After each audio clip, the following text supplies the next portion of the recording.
All right, we are going to use Adobe Express Photoshop and Photopea to do some portrait retouching and throw in some custom AI background and image.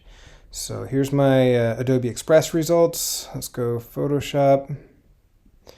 Here's my Photoshop results. And Photopea, I prefer doing most of my edits in Photoshop and Photopea. Photopea can't generate AI, but it can do all the targeted adjustments or local adjustments that I find easier to do in Photoshop and Photopea than in Adobe Express, because you have to use the brushing tools, and I just find them, I don't have a ton of experience, so they're hard for me to control, but let's do it. So Chris Orwig is great at this. I basically learned this from Chris Orwig, and he's still on LinkedIn Learning.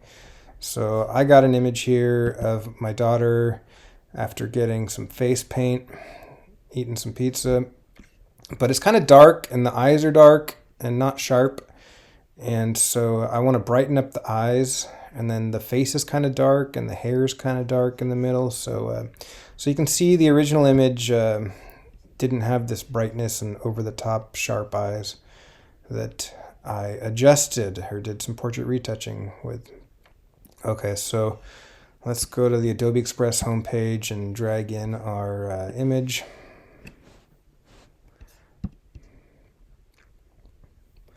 I'll do Adobe Express, then Photoshop, and then add a page, same size. And then Photopea. All right, X out of here. Maybe give it a name while we're here. Retouch demo.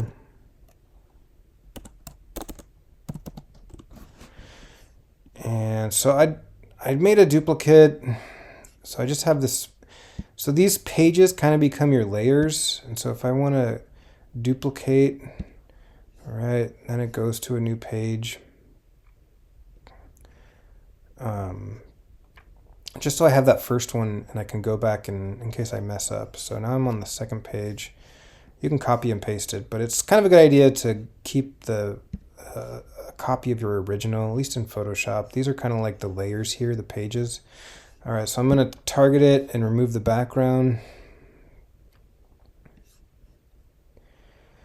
And then I'm going to kind of move it down like this so that like the letter B on the shirt is not visible, and it does a pretty good job. I like to work with a transparent pixel background. You know, everybody's results might be a little different. One time I got like a clump of hair up there, but it does a pretty good job. So let's get that new background. So if I go to a new page, and then I want to, sorry, I should be able to do it just from the media, photos, or generate. So once you come in here to media, you can generate an image. And I'm going to make a portrait and make it a magical unicorn rainbow landscape. Because the face paint is a unicorn face paint.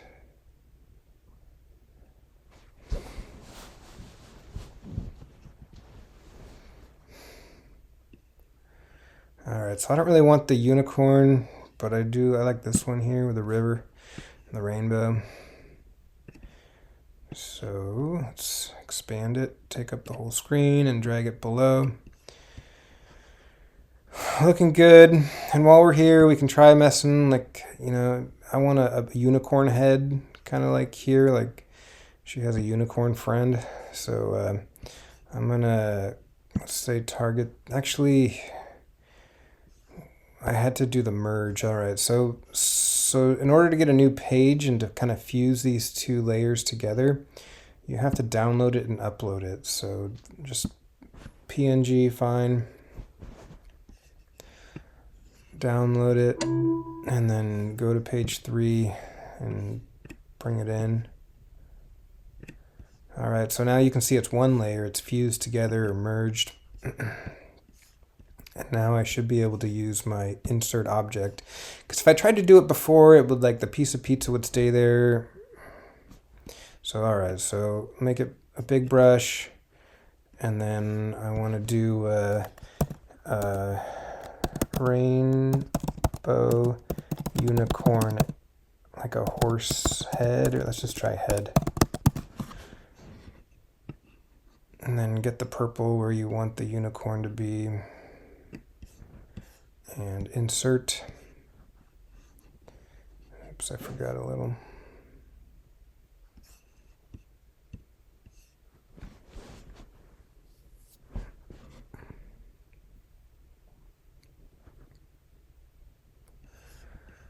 Oh, there we go. That one looked all right. A little plasticky, but I'll take it. You could keep going, like, you know, generate similar. Or maybe not. Generate more.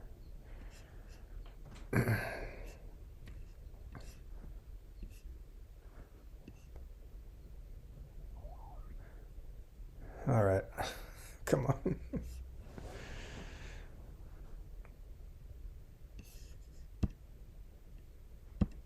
All right, I like that. That one's fine. Okay, so now keep, done, close. All right, so it redrew the image, and let's do the eyes now. All right, so I'm gonna duplicate this, and then realign them, or marquee drag to select both, and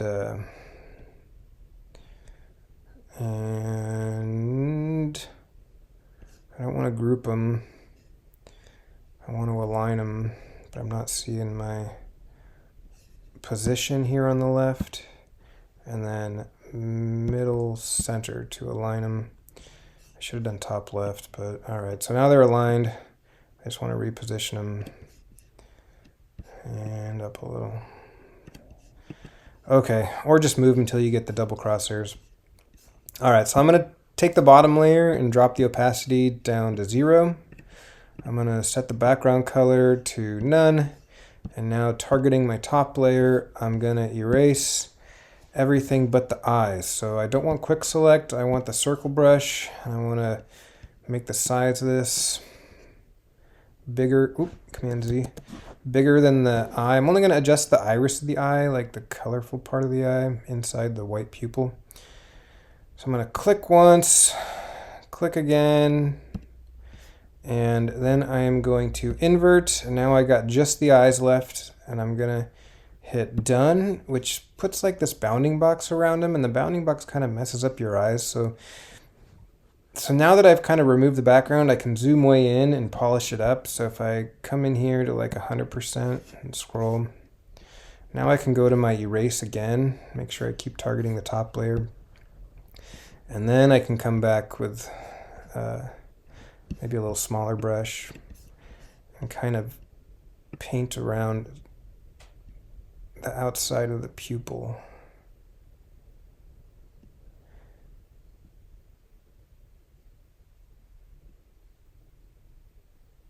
Because if you try to do it the other way, the bounding box on this view, I'm getting a little, you don't want to be able to see those circular.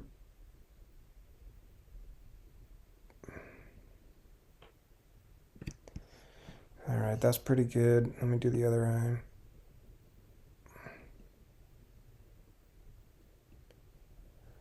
A little tricky, but if you do a couple passes and you zoom in and out a little, you can kind of see how well you're doing. It's just, you get the idea for the demo. So, right, so there's like a jagged edge. You don't want like everything should be kind of smooth. Okay. All right, good, done. And now that I have just the pupils, I can go to adjust. Probably helps if you're zoomed in again. This is kind of tricky too. I think it's easier to zoom in Photoshop, but get some brightness and some sharpness. So I'm looking at like the white parts of the irises that go radial inside out in a circle. So that looks really good, right? I can even add some color if I want to make them a little bluer. So you can see I got a little bit too much. You don't want to target that white pupil. You just want the iris part of the eye. So, all right, so I'm going to hit X, and now I'm going to go back to my bottom layer and bring up the opacity to 100%. See how I did the white of the iris, or the looks sloppy now, you can tell. So now I can go back, do one more pass with the erase, and make sure I'm targeting. I'm pretty sure I am, yeah, because the bounding box is around the eyes. So there's a little bit on the top here, and then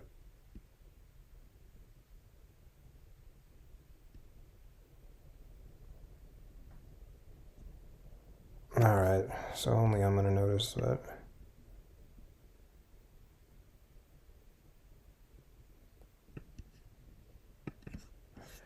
All right, done. All right, so then you can do your before and after. It's like Chris Orwig always says, before and after. So pretty dark, pretty bright, pretty sharp. Kind of nice. You can do sharpness and brightness and color adjust at one time.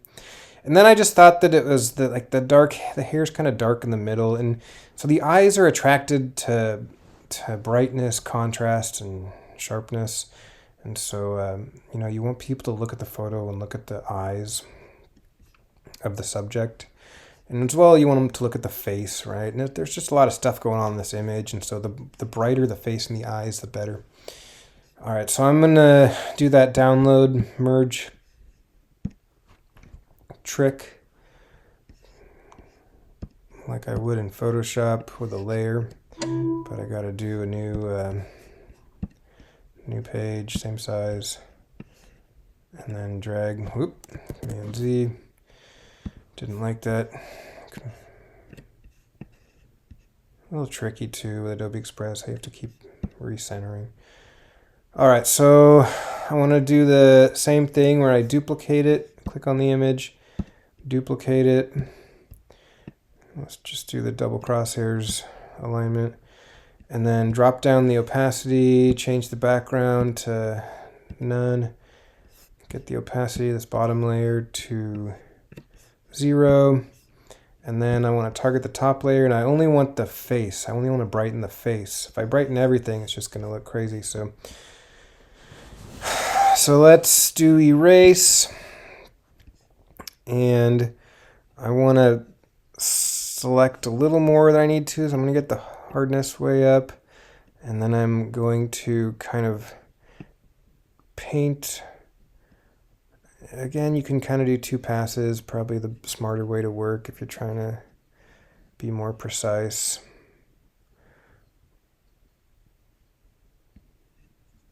Okay, so that's a good first pass. So done. And then you can come in for the second pass when that bounding box won't have a problem. Okay, so erase again, target it, hit erase. Maybe a little softer brush this time.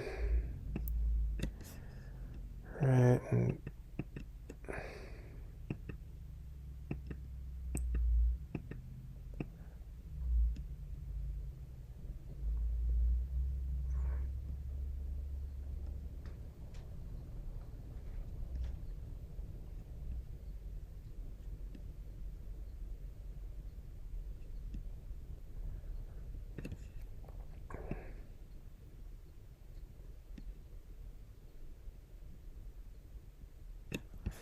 all right, so done. And then I can brighten it up with adjust brightness. I'm just kind of looking at the middle of the face. I want it bright, but not like just white. All right, so pretty good. Come down here to the bottom one and turn it on, opacity up. And if you have any bright edges, mine looks pretty good. There's a little bit of hair right there that I noticed, but probably no one else does. And I think that's good, right? So I can do my before and after. So opacity, before, after, right? So now it's like super bright, and it's like there's a stage light or a photo light, like you're in a photography studio, and there's a big flash going right on the face. So pretty cool.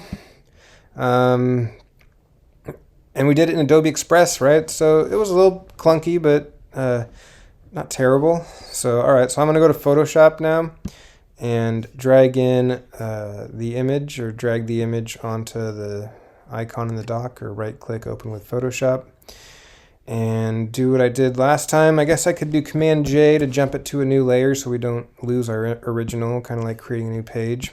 I'm going to go to File, Save As, because we have a layered Photoshop document. So, whoop, Save As, and call this, I don't know, Retouch Demo on my desktop. Comes up. All right, so I want to remove the background. I can eyeball off that bottom layer. It does a good job. And I can move it to the bottom right. Okay. And then I can make a new layer, target it, and select all, Command A to get the marching ants going around the outside, and do generative fill, and do magical unicorn landscape. I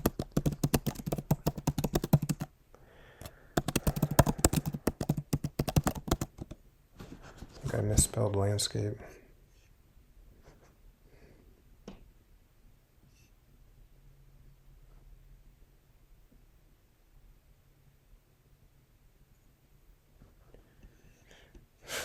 Okay, yeah, I misspelled landscape, but I can drag it. Let me double click on the properties panel to collapse it and drag this down below. And what else? We're going to add a unicorn. So I want to come here to this top layer, and I want to get my lasso tool. I want to kind of start up here and come in before the hair, and then around the outside of the image. Get the marching ants, and then do generative fill, and type in rainbow unicorn head.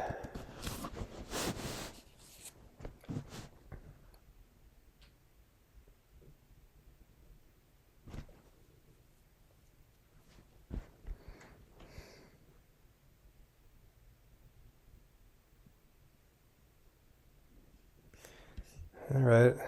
No, they're not. That one's fine. You can't really tell, but there's the eye, there's the hair. All right, so one more trick. Make new blank layer. Delete, no. New blank layer. I want to, well, I got my lasso tool. Some of the background is still visible. You can tell it's not really like this. So what I want to do is select kind of where this background isn't very good. And I could select the whole edge of the hair, but it's not bad. So I want to do generative fill and do thin blonde curly hair. So masking hair is very difficult, like light blonde hair on a tan background, because they're basically the same color, and it's out of focus and hard for Photoshop to detect edges. So this is kind of a cool trick, right? So if I do before and after, it just kind of adds more hair and kind of covers up that gray background. But that's fine. This curl's better, but all right. So let's see. So you could do those marching ants kind of around the whole edge if you want to add hair. Like if you have some problems with the edges, you could just get the marching ants around the edge. All right, so I'm good so far. Maybe Command 0 to fit it. And then I want to merge visible to the top. Command Shift Option left hand and E with the right hand. And now I can brighten the eyes. So actually I'm going to sharpen them. So I'm going to Command J, duplicate in case I mess up. I can come back to this layer 4. So I duplicated the layer, Command J. And then I want to do filter. And actually, I was going to show one more, liquify. So Chris Orwig's really good, and he talks about, like, I don't know, theory behind portrait retouching. Like, people are attracted to people with big eyes, so I can, like, increase eye size if I want. So I'll bring that one up to 100, and then this one up a little, I think. And then also symmetry, right? Like, you want eyes to be the same size. So if I do before and after, like, that left eye was a little smaller, maybe just because it was farther away, or I don't know, the camera was, to the side. But kind of cool how you can play around with the face, and you can go into this face tool, and then you can see when you put your cursor, you can target different parts of the face or use these sliders. But Chris Orwig goes into liquefying faces, pretty cool. Before, after, just makes that left eye a little bigger. All right, so the eye on the left, her right eye. All right, so next I want to sharpen. So filter, sharpen, smart sharpen. And you can put the eyes in the middle of the box here, or zoom in, spacebar, command. Look at the eyes, either way is fine. And you just want to bring these sliders way up and then bring them down together and just look at the iris part of the eye. So I'm looking for those, like, white hairs, or the radial, and just inside to get a little bit of that iris detail going. Hit OK, and it looks terrible, but you're going to add a layer mask. Invert it. So when you're in the properties panel with the mask, you can go to invert. Or the contextual taskbar knows you want to invert layer masks all the time, or just hit Command I. And get your brush with the B key, and you want, I'm going to go to like 80 something hardness, and I want to paint with white, which is the default foreground color, and left bracket, and then I want to get it so I can kind of paint inside the eye here. And then I'm going to paint by clicking, and it paints with white on a black layer mask, so it reveals where there's white. It reveals the underlying adjustment, or the underlying pixels image.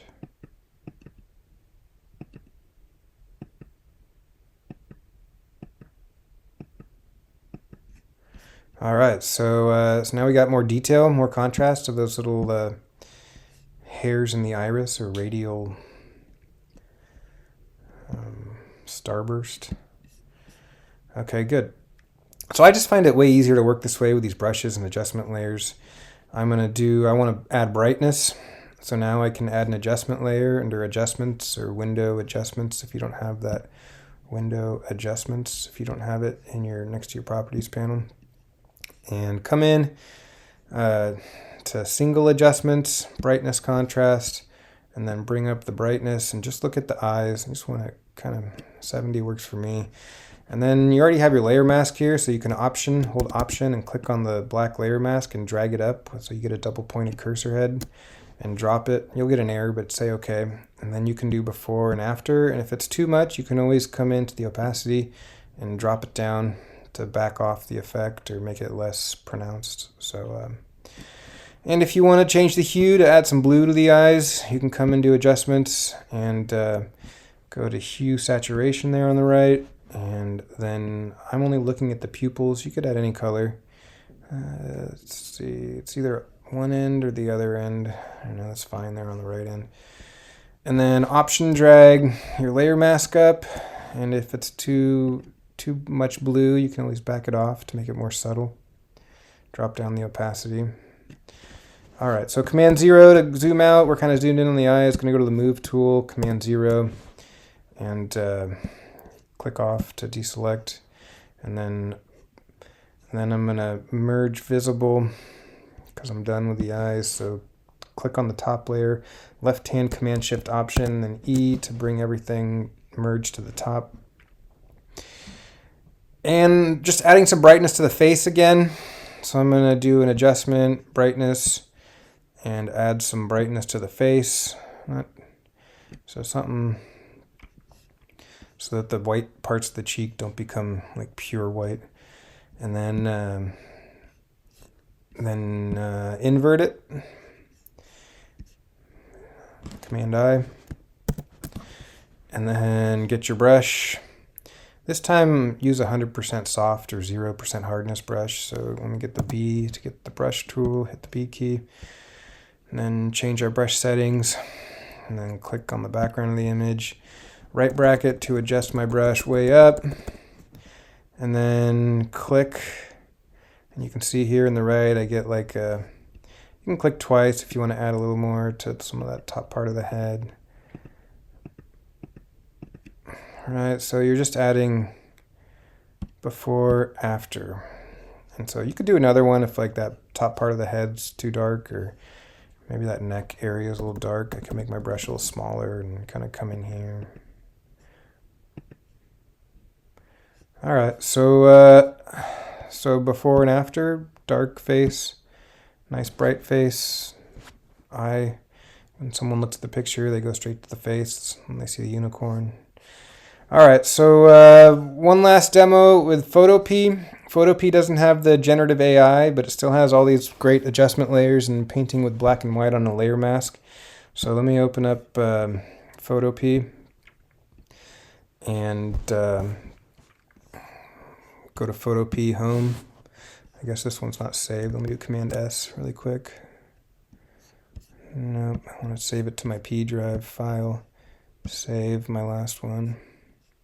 Get rid of the asterisk, and then or just open up a new tab. Or just go to Photopea. Alright, and then drag in your image, and I don't know, it adds this depth map. I don't know what that is, so I'm going to drag it to the, I'm going to click on this top depth map. Well, I'm going to do file save. Let's save it. Save as PSD. Desktop, call this Photopea demo. And I should get a, there it is, Photopea demo. And then file, save more, PSD to storage, P drive, and save it in a folder where you can find it.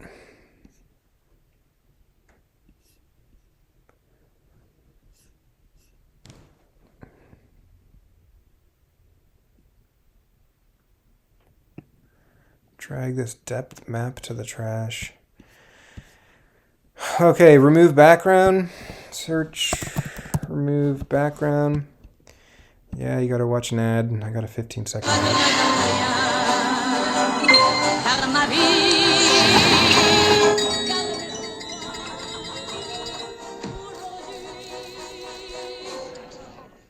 Get a gig that's built to last. Alright, have it process. Close your ad. It did pretty good, it did better than Photoshop in that not difficult part of the hair, but it also left a clump there.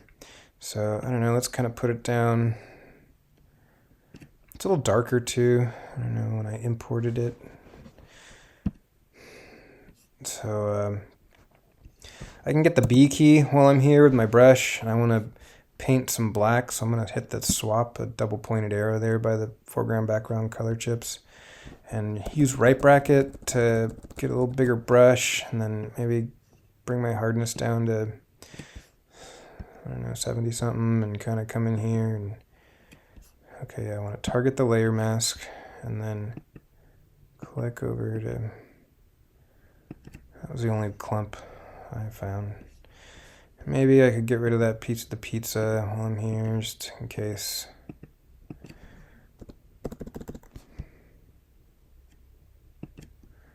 Alright, so I'd have to do my editing and then send this back to Command J to jump it to a new layer.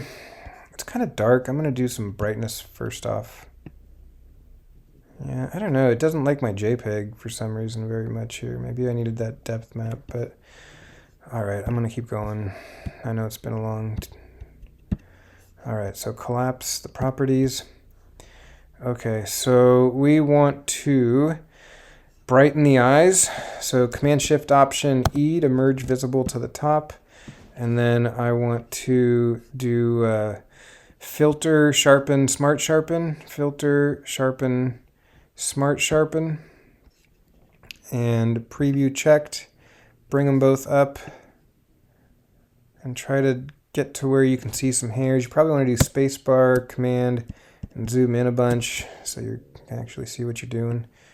And again, there's some hairs. This works for me. When I say hairs, I mean iris, white, radial flares. All right, so eyeball off, eyeball on.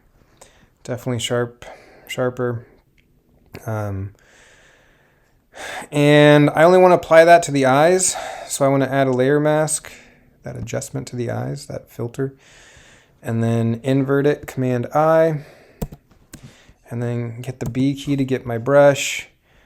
Paint with this is fine, 70% hardness. Click on the background to get those settings away.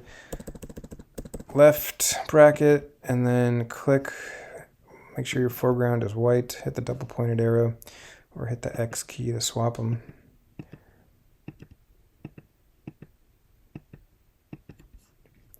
This is just so much easier than going back and erasing more and trying to, I don't know, I just feel like you have more control. So before, after, now I got that white iris detail, and I can add an adjustment layer. If you don't see your adjustments, go to Window, Adjustments to bring up the adjustment panel.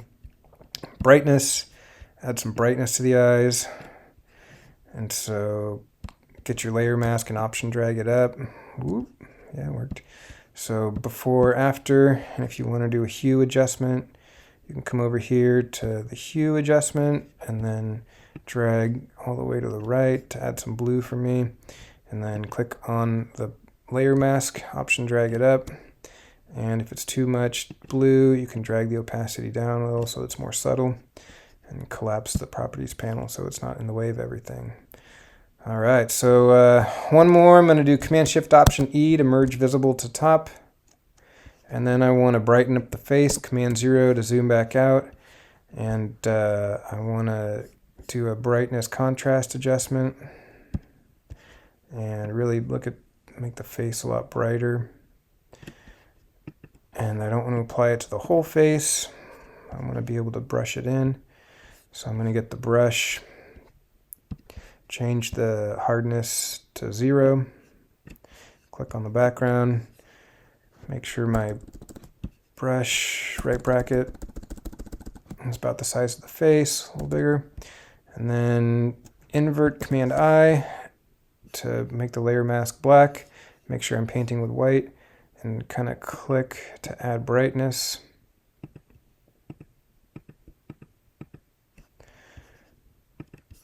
And then do your before and after. All right, so I hope you had fun with that. You could send this to Photoshop or Adobe Express and add some, I just noticed I got a little bit of problem there on the right here, but I'm going to live with it. So I could do merge visible, Command-Shift-Option-E, and then add a layer mask, and then invert, and then paint with black to paint it away, but my brush is pretty soft, so it's gonna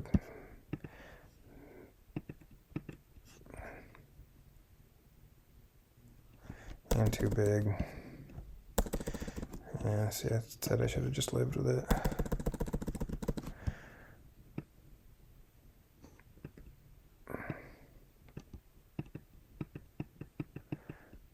Painting with black.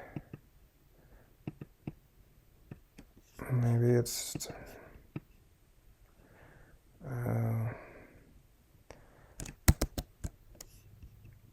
I thought I merged visible. Yeah, I merged visible, but I guess when I painted away, it I'm gonna live with it for now. You can you can eyeball off all the other layers, I guess. So if I option click on the top layer, it turns off all the other eyeballs. There you go. Then it goes away. So some on the bottom layers was coming through, but now my image is totally messed up. So have fun, pick your tool of choice, and watch some Chris Orwig photo retouching.